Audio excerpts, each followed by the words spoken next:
this little boy, or a little of this man that was tiny, right? He was very short, and he was not, you can't say the word midget. I guess he's a little person, and so now I guess the modernized version is interesting because now Mr. Rourke is a woman, and her number one sidekick is a black woman, who is bisexual, who has a tattoo on her back. And she also, it's really interesting too. This is real deep. My wife is an expert on the subconscious mind. So we always like to break down what's happening in media on the subconscious level. She's literally an expert in this. And so the black woman is really an older woman who was dying, who got translated, who was transitioned into a younger woman. So she was an older woman in a young woman's body, right? So she talks like an old woman, right? So she'll be like, yes, well, you really got to realize that it's important to make sure that you take care of your family. Like the way an older woman would talk versus a younger woman. And what my wife pointed out, which was really interesting, was she said that feeds into the Aunt Jemima stereotype, right? So I said, this is interesting. So you got the black female sister girl. I said all the white feminists love to have their little black girlfriend who's their best good friend or whatever. No matter how racist they are, they always got that black best friend. She's also a lesbian slash. Well, she had a husband, but she liked women, so they mixed that together. And then also, she's got the Aunt Jemima thing going on with her voice, and we were like, "Wow, this is really deep."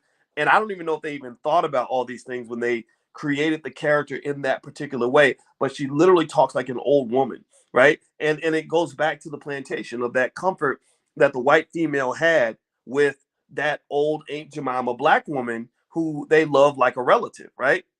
A bisexual mammy, says Edwards. Yeah. That's pretty much what it is, right?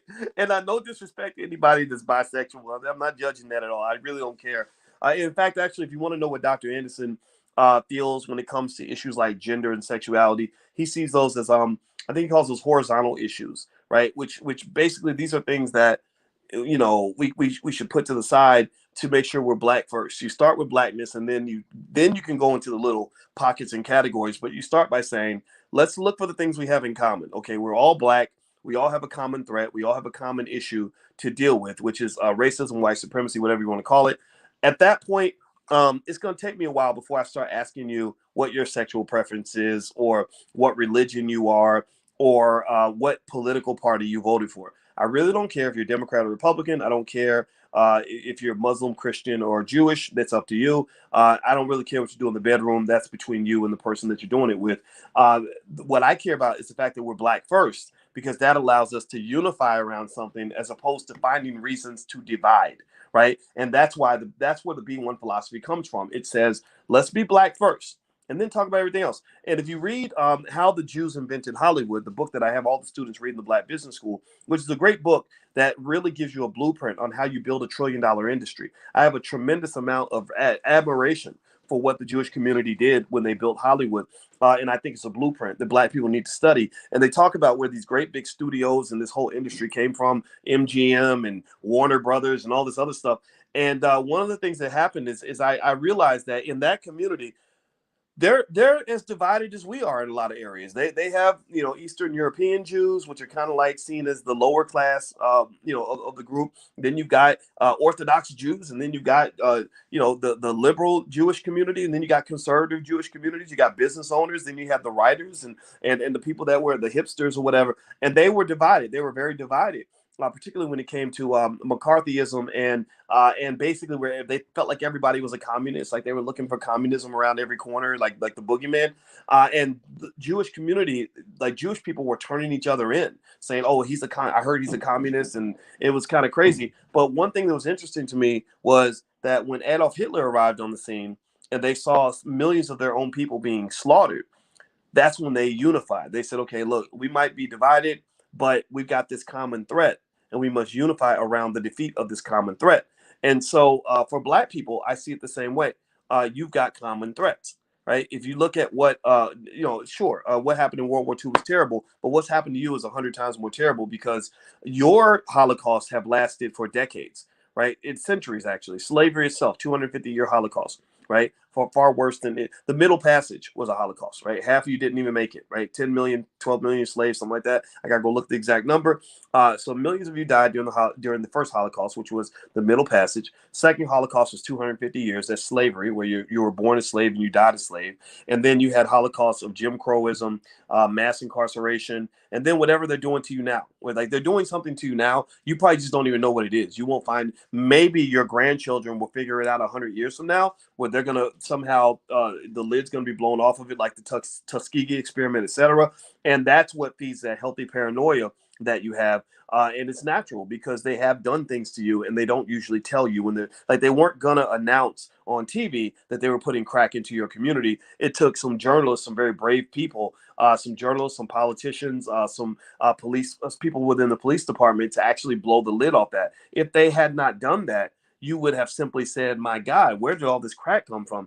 Why is it that we went out and got all this crack and brought it into our neighborhoods? No, we didn't bring it in there, right? Well, why don't you think about this? Compare that to things like the guns in the community, right? How do we get all these guns in our community? Well, chances are somebody brought those guns. What happened to hip hop?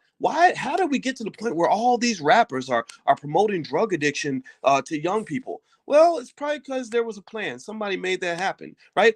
So I see those things. When I see a conspiracy, I'm not a big conspiracy theorist in the sense that I think a lot of times we don't know exactly what's going on, but we're smart enough to know that there's something happening, right? So when I see a conspiracy that's revealed, a lot of people focus on what was revealed. When I see something revealed, I focus on what wasn't revealed, right? Like if you tell me, like I'll give you an example. This is a bad example, maybe, I don't know, but I'll use it anyway. When Barack Obama wrote his book and he said that he tried cocaine and he smoked a joint, that made me say, "Oh wow, so whatever you did must have been 10 times worse than that," because that's all that you confessed to. That's probably the tip of your iceberg. I wonder what the iceberg looks like. Now, I didn't care. I didn't think that necessarily disqualified him from being president. There were other issues that maybe you could have brought up, but the reality is that I would encourage you to kind of think of it that way, like flip it a little bit. Don't look at what's seen. What's seen should make you curious about what's unseen. Like you see one roach in your house, that doesn't mean you have one roach in your house. What does that usually mean? If you see one roach in your house or one mouse in your house, that means you probably have a nest somewhere, right? You need to go find the nest. And a lot of times we don't find the nest. We find the roach and we kill the roach and we say, oh, we killed the roach. The house is clean. No, you got to find the nest. So when all this stuff is happening, I encourage you to go look for the nest. Okay, so let's keep going. Let me read more. We're on page 58, Black Labor, White Wealth by Dr. Claud Anderson. And so so here's more of a discussion. We're going to continue the discussion a little bit about women and why sexism is not the same as racism. He also says I'm not going to read this whole section though. It's kind of long. But then we'll jump to the next one. He says, from a racial perspective, white women have always had the advantages of enjoying the fruits of racial discrimination and the option of categorically discriminating against blacks. Both conservatives and liberals support the issue to dilute entitlements to blacks. The first attempt by women to press their own cause into the detriment of blacks occurred in 1870. Okay, we already mentioned that actually. He says, some women's suffrage groups openly criticized Congress for its exclusion of women from the 15th Amendment. One prominent white feminist, Elizabeth Cady Stanton, used strong racist and elitist arguments against placing the disenfranchisement of black males above the concerns of white women.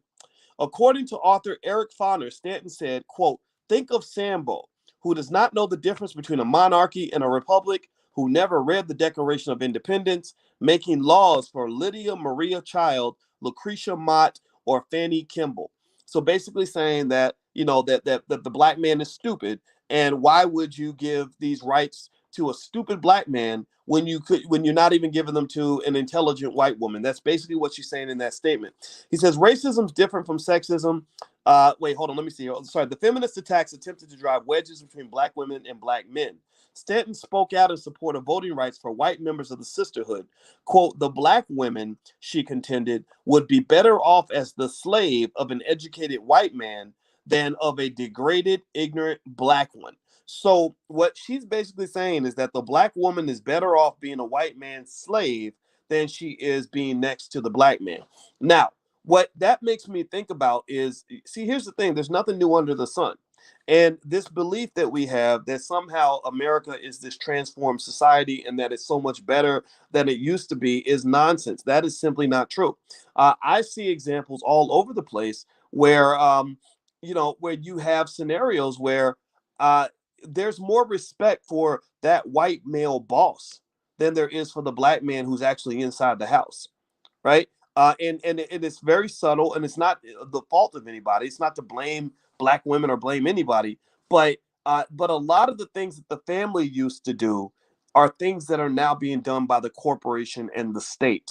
A lot of women, because they feel they've been trained to believe they can't trust the black man to come through for them, perhaps for good reason. Maybe the black men in their lives have not been, have not come through, right? But because of that, you will see them saying, okay, I got to do this by myself. So I'm going to go and get this XYZ from the government, or I'm going to get this XYZ from the university. I'm going to go get this XYZ from the corporation. And there's a respect and a reverence for the fact that white male becomes the man of the house before the black man does, right? And so what she's kind of saying, which is really interesting, is something that you hear now. You actually hear this maybe in the Me Too movement, things like that, that black women are in danger when they're sitting next to black men because black men are harmful and ineffective, right? Or ineffective, right? Where, and so it says, look, come over to us and we'll take good care of you. So maybe you go and do what Meghan Markle did. You go marry a white boy across the sea, and everybody celebrates your marriage, right? Like it's a fairy tale, even though we know how he got his money, right? The Queen of England is the largest landowner on earth. She owns 6.6 billion acres of land, and she got a lot of that because her descendants went and slaughtered black people and took their property. But it doesn't matter because she's now safe. She's been disconnected and pulled away from the dangers of having to actually live with and be next to a black man, right? So anyway, let me keep reading here. So there's no. So my point on that is to say that there's no. It's not a coincidence that white feminist, in my view, is the first one to cheer when Meghan Markle goes and marries Prince Harry. Do you follow what I'm saying? She's the first one to say it's those sort of deeply rooted black women that like the Vicky Dillards, etc., who are not going to cheer for that. They're going to say, why would you want to go across the sea and marry the redheaded white boy when you got these beautiful, amazing black men at home? Whereas the feminist is the one who says, you go, girl. Look at you. The same people who maybe enjoy TV shows like Scandal, right? If you remember, Kerry Washington, I don't think she had a black man. She was the president's mistress, right? And so this, to me, this is very plantationist. It's very plantationist. And it doesn't mean I'm making fun of anybody who's in an interracial relationship. I'm not talking about that. Every relationship is personal. I think it's your right to make your choice on that. But there's a connection here. There's something there with that. All right, so let's keep going.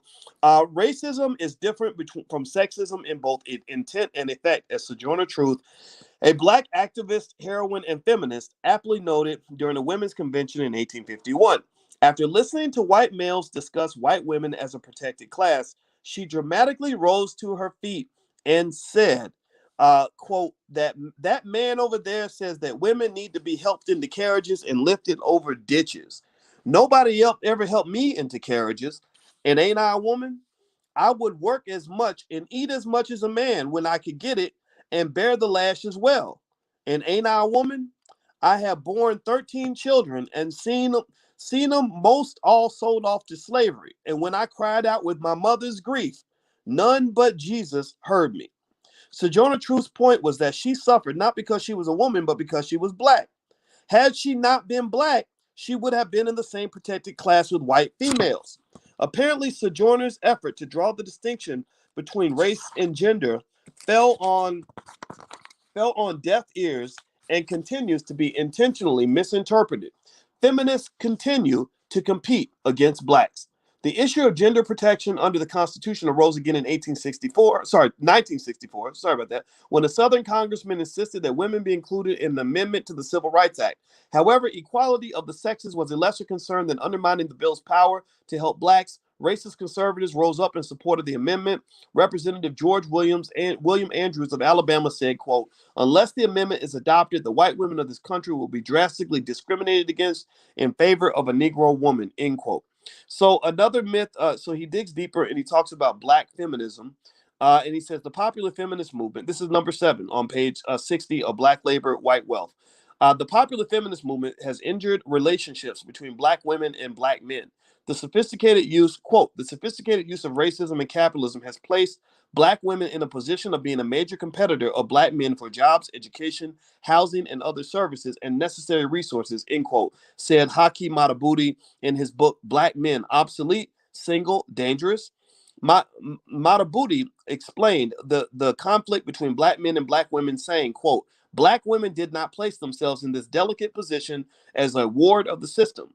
They have been maneuvered and strategically used for the benefit of the white majority, just as the black man has. End quote. Although their gains have not been quite as spectacular as those of white females, black females have improved their historical advantage over black males. Black women have always been more acceptable to the dominant white society. As with white feminism, black feminism has always been present, but has been fairly low key. Black women have always been able to find work when black males could not. They were more preferable because they were less threatening. Black women are also beneficial for government reporting purposes since a black female counts both as a female and as a black. Now, let me give you a real life story about this in action right now. This is actually in my own life. Um, my wife is a full professor of social work. You guys may or may not know that, and I'm very proud of her. She's actually the only Fulbright winner in the history of her university, and she's very good at what she does. Um, she works at a university. The university is pretty much the entire faculty is pretty much white. There was one other black male on the entire faculty, which is unbelievable, right? One out of maybe 300 people, black, and this one black male just happens to be the guy who was subjected to a horribly racist and unfair in Title IX investigation, where there was a white female who literally reported anonymously that he made me uncomfortable in class. So they went to him and they said to him, they said, "You're under investigation for harassing a student." And he's like, "What student?" They said, "We can't tell you." He said, "Okay, what am I actually being charged with?" They said, "We can't tell you." And so he spent a whole year not knowing what he was being investigated for, who his accuser was, what he was being accused of, none of that, right? And after a year of having this hang over his head, now he's a stellar professor, 20 years in the game, extraordinarily good at what he does. Um, After a year, they literally finally tell him that the person that accused him was a white female student who taken 3 of his classes. Now, mind you, she's supposed to be scared of him, but she took 3 of his classes. And basically, he didn't even remember ever having a conversation with this student. And apparently, he made a joke in class that she found offensive, and literally, she reported him as if he was a sexual predator. So here's what happened: my wife, being a strong black woman that she is, said this isn't right. She stood by him and she supported him, and because she supported him, she then became stigmatized within the university because now his the toxicity surrounding his investigation kind of spilled over onto her. Fortunately, we have a family where we don't give a damn and we stand by what we believe in, so it's going to be fine because I'm her husband. I got her back all the way to the ends of the earth. But this was something that she saw in real life. Now, here's another small dynamic that connects to this. Um, my wife and I both have the same degree. I have a PhD from Ohio State. Her PhD is from Florida State. When we came into academia, she fit in. You know, she's a light-skinned black woman, and they just sort of promoted her, because she was safe and comfortable, and she acknowledges that, she understands that. Me, I'm kind of the dangerous black man. Maybe I'm a little bit of a big mouth, I'm sure. And I had a much harder time within that system than she did.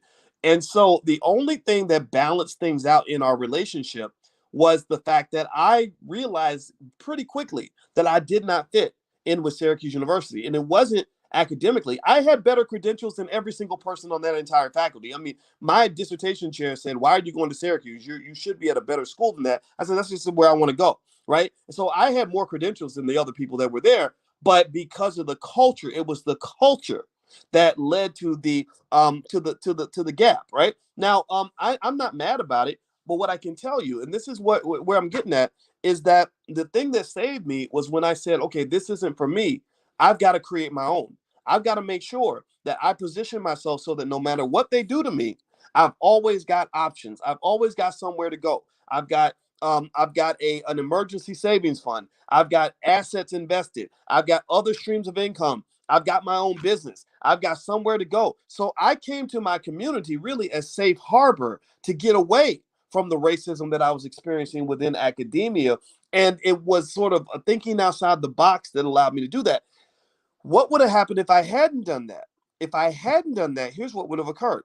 I would have been because I was outspoken about racism. I would have been blackballed from academia. I wouldn't be able to get a decent job at any university anywhere.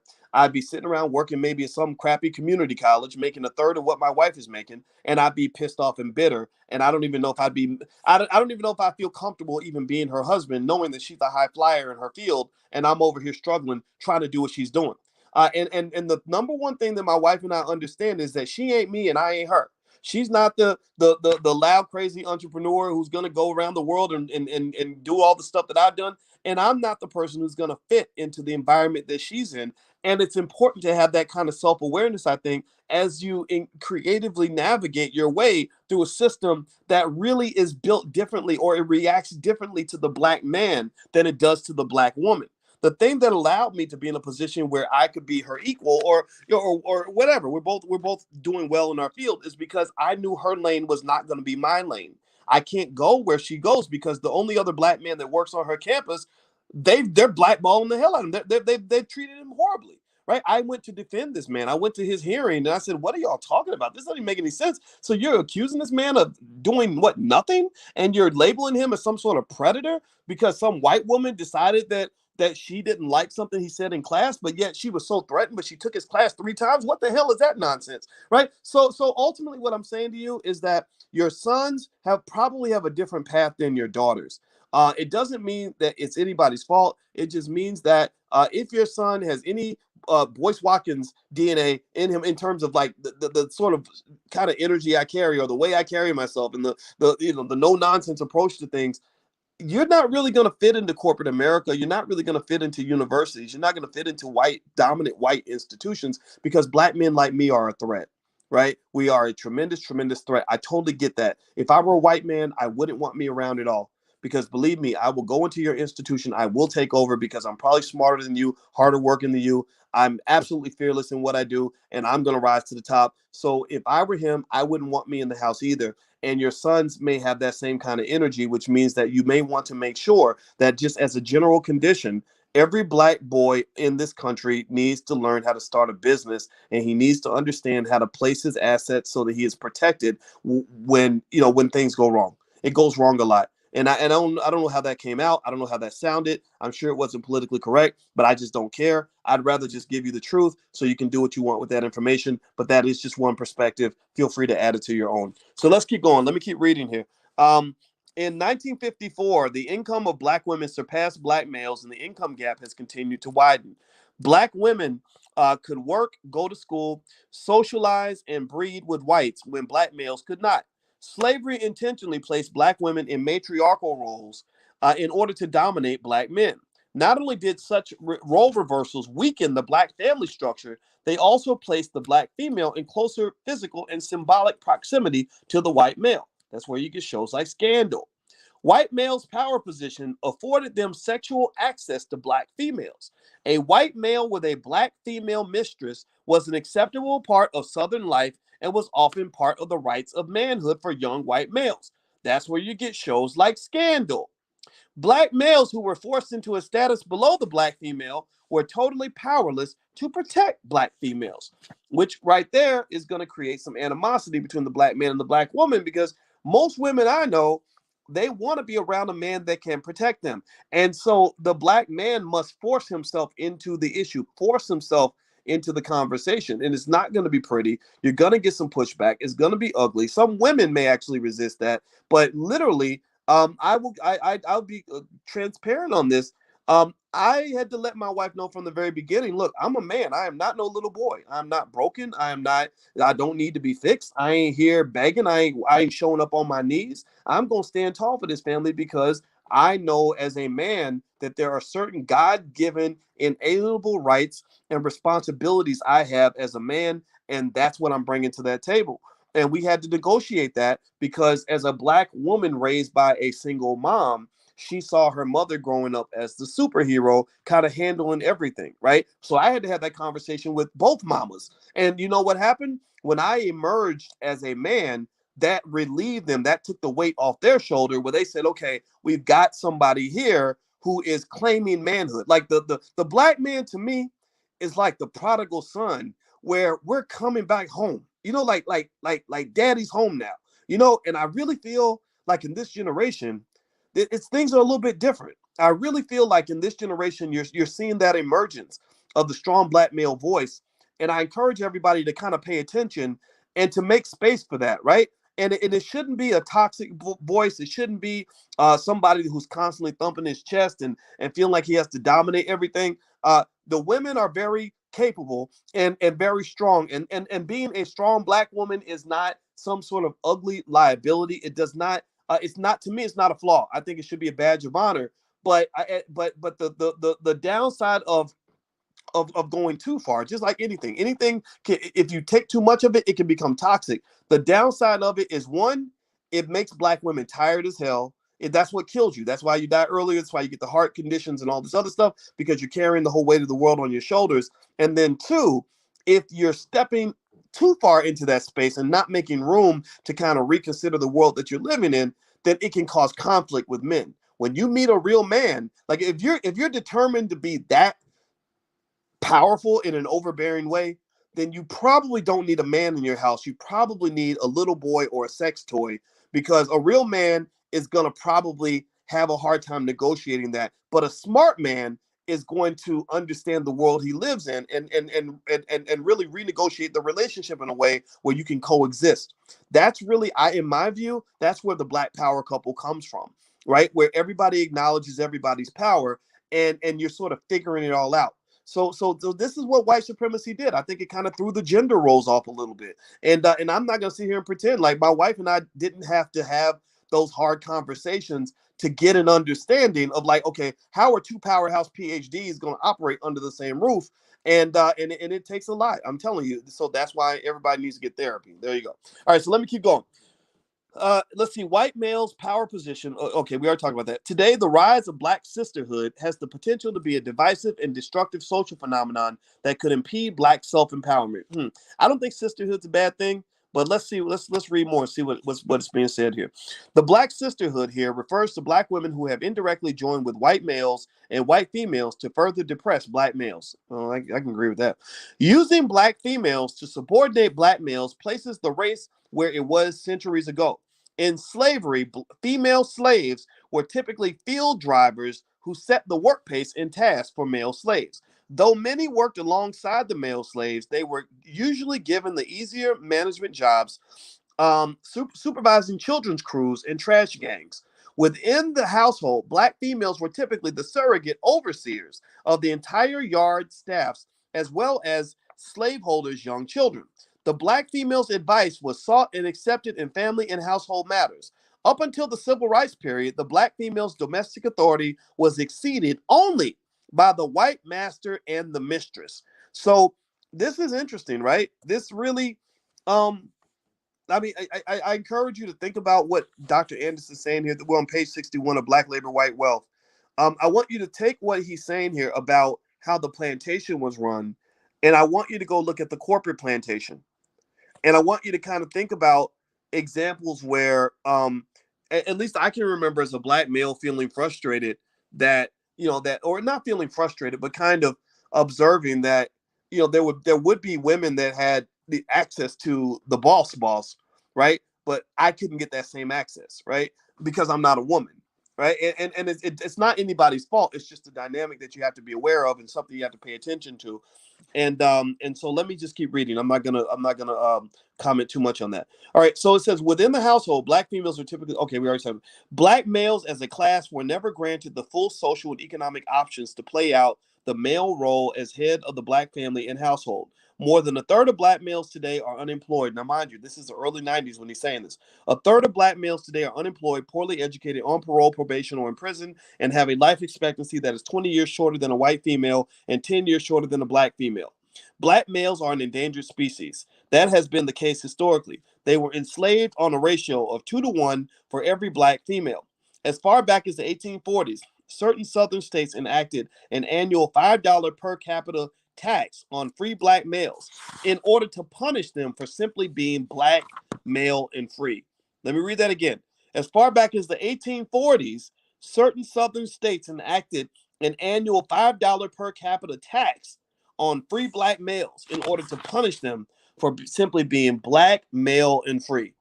And I argue that that tax is still in full effect. Give me a yes or no if you think that there's still a tax for being a free black man. I believe me, I know because I pay that damn tax. I pay it all the time. But it doesn't matter. It's worth it. I'll pay triple if I have to. But there is a tax, right? So you have to kind of understand how the world works. That ain't a damn thing changed. This stuff is still happening. So also it says racism historically has been a male to male phenomenon. So that means that the white man looks at you differently as a black man than he looks at the black woman. So racism historically has been a male to male phenomenon, a device to strengthen one male's group at the expense of the other. Debates about sexism thwarts meaningful discussions about racism, further divides a weakened race, and underscores the weakened condition of the black male. Blacks are already the lowest among the ranking of racial and ethnic groups in America, if not the world. Some black women often fail to understand that as sex discrimination disappears, the white female will again simply join the white male on the veranda of the plantation house or in the suburbs, and black women once again will be serving them mint juleps. That's a lot, man. That's whew, I gotta shake my head on that one because that's something to think about. So that's page 62, Black Labor, White Wealth by Dr. Claud Anderson. So what what I'm getting from this for sure is one, um, men are not women, and the relationship that black men have with white men is not the same as the relationship that black women have with white men. I'm a believer that in our community we still have to have conversations about how women are treated, and you see some of this happening. You see some of this playing out on the internet, where you've got some 40-year-old teenagers out here that don't have the respect for women that they should have. And I think it goes both ways, right? You've got some women that say things that just don't make any sense, and I think that all has to be kind of discussed, right? But it has to be a black discussion. It can't be a white discussion in blackface. That conversation about the relationship between black men and black women cannot be a discussion that white women are leading. The Me Too movement that has no business in our culture, in our community, none of that. Because what they're assuming at the very least is that the engagement between the black man and the black woman is similar to the engagement between the white man and the white woman. Those are two different interactions, and I'll tell you, it would drive me crazy to be accused of being this raging sexist and oppressor when I was like, wait a minute, what are you talking about? The most powerful people in my family were the women. What the hell? I didn't grow up thinking I could just punch a woman in the face when she didn't bake my cookies right. Like, what are you talking about? Did nobody challenge grandma? My mama, she holds it down. My sister, so it doesn't mean there's not work to do. But the big challenge is I think that when you try to fit a black issue a black issue into a white socket, it doesn't work, right? So white folks should not be the ones guiding those conversations. We have to have our own discussions based on our own unique experience and our own unique circumstances. And I think that's where Dr. Anderson's going. I don't think he's not acknowledging, the sexism that can exist, right?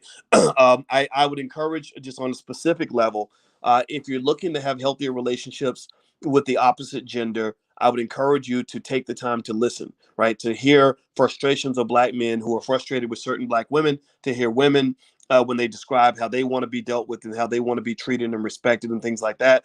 But I don't think white people should be leading the conversation. And I hope that we can at least agree on that. Okay, guys. All right. So we have done a little over an hour. I feel like that last section was so heavy. It had me sweating. Literally, I started sweating as I was reading it. And so when I get to that point, that means I need to go and chill out, and I'm gonna go hang with my woman so I can have a healthy marriage. So we're going to meet again next week. Those of you listening online, if you go to blackkeystogreatness.com, you can join the book club, and you can come to the book club lectures for free if you come live. If you want to watch the recording in the archives, all the archives are available at the drboycebookclub.com, the drboycebookclub.com. There is a fee, but you can do that. And also what I'm going to do is I'm going to put in the chat real quick, that link again, if you want to join the Black Stock Market Investing class, for up until midnight tonight, you can actually get 48% off. So I will put the URL into the chat one more time in case anybody wants to take a look at that. And we meet for a stock market investing class every Tuesday. You guys know I'm an expert on the stock market, so that's kind of my thing. And so here is one link. That's 60% off if you want to go lifetime. And then if you want to go monthly, you can get 48% off. So it's a really good deal. It ends at midnight, so feel free to go take a look. And that's it. So let's see here. Krishan's asking, can you purchase individual recordings? We're not set up for that right now. But maybe at some point we can do that. I guess we can't do everything. We have a limited staff. We have about 9 people. So there are things we're trying to do. We're doing as much as we can. We can't do everything, but we're going to keep working on that. But that's a good idea. So, all right, guys. Well, I'm going to get out of here. I hope you guys have a good night. And those of you who are listening online, if you can't see the link online, you can, if you go to allblackeconomics.com and sign up, you'll get an email tonight, which will let you, sign up for the stock market class if you want to get the discount. All right, guys. Thank you so much. I hope that this benefited you. I hope you learned something. I had a great time, and it's always wonderful to get a chance to hang out with family. And Dr. Anderson is going to be at the All Black National Convention. He's going to come through video because he's older. He's 86, and traveling is really difficult. But also some really other great people will be there. Nuri Muhammad, Julian Gordon, Nicole Compton is going to talk about getting your business off the ground. We're going to have relationship experts like Dr. Alicia and Dr. Adrian Carter, who just wrote a new book on relationships and Black love, things like that. We're going to have people like Rizza Islam. I think it was Rizza Islam. Angela Stanton is coming. Queen Afua. I'm going to talk to her. Today. Hopefully I'll get to talk to her in the morning about coming to the convention. So if you want to learn more, you can go to allblacknationalconvention.com. That's allblacknationalconvention.com. It's going to be a really great convention. It's going to be the best convention we've ever done. And I hope you all will join us. So anyway, guys, take care. Have a good night. Love you. And I will see you soon. Bye-bye.